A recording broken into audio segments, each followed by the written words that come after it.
We're going to start, of course, with the only place in which we can, and that's yesterday's Carabao Cup final, where Manchester... I claimed it. I called it. I said 2 or 3-0, and we won 2-0. You never say the exact score. You always go like, it's 2 or 3, or 3 or 4. You just go, it's going to be 2-0 there. Right. It was 2. Book it. Lock me in. Yeah, book it. Well, it was 2-0. What did you make of the whole game? What did you make of the fact that I thought for the first sort of 20, 25 minutes, Newcastle looked like they were in it. That I mean, we say it so many times in the final, but that first goal was so important for either side, wasn't it? It was. I mean, I only managed to watch the first half because second half I was working at Premier League, so unfortunately I couldn't watch the second half. But first half, I thought Manchester United... Newcastle played well, I thought, first half. But Casemiro, I mean, the moment that first one goes in the header, you go, okay, and then obviously the deflected Rashford goal. Great free kick, by the way. Yeah, from Luke Shaw, but he's got good delivery. Yeah, he's got that kind of left foot, hasn't he? And then Rashford with the deflect. Did he get credited with the goal? Or? No, he didn't in the end.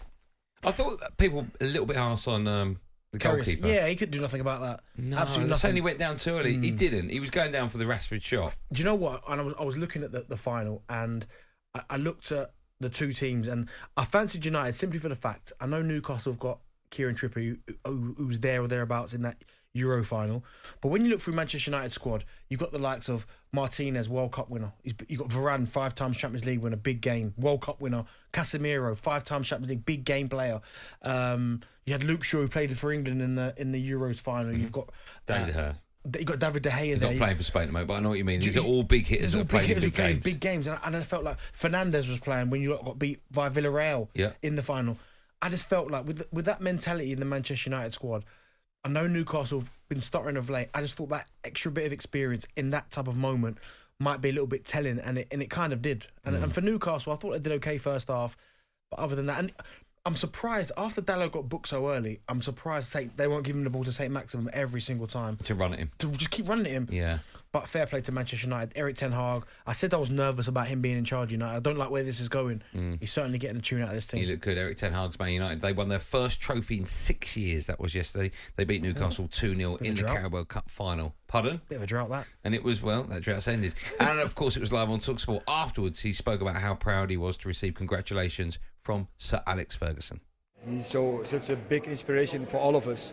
He won so many trophies. He brought so many glory and honor to this club, and it's great that he is here to welcome you after you come from the pitch when you win a trophy. So I'm proud of it, but I'm proud of many, especially of course the players and my staff. I was so tempted to wear roll neck today just in honour of that. What's he going to do in the summer? Shave your head bald as well? No, that's never going to happen. What do you think is going to happen in the summer with Erik Ten Hag and his dress? What do you mean with his dress? Well, he always wears a roll neck, doesn't he? Yeah, but he's got that deal, that branded deal, hasn't he, with the roll neck company? Oh, yes. I found this out, He's got... But I asked... He hasn't. I promise you. And I asked the exact same question. Yeah. But what happens in the summer?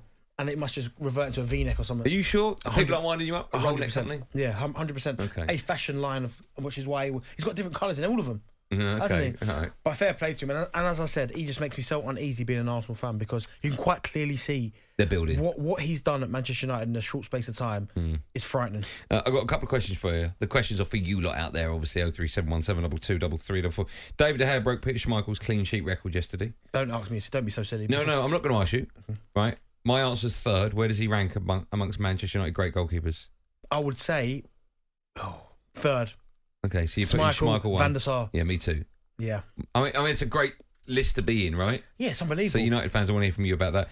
Casemiro, I think he's not going to be player of the season. I think that has to go to Haaland because if you score goals for fun and you break the record in January and you open your account scoring 9 in the first game or whatever, it's going to go. But I think Casemiro, is signing of the season. Nasty. Because I'll tell you why. There were eyebrows raised. He was like £70 million.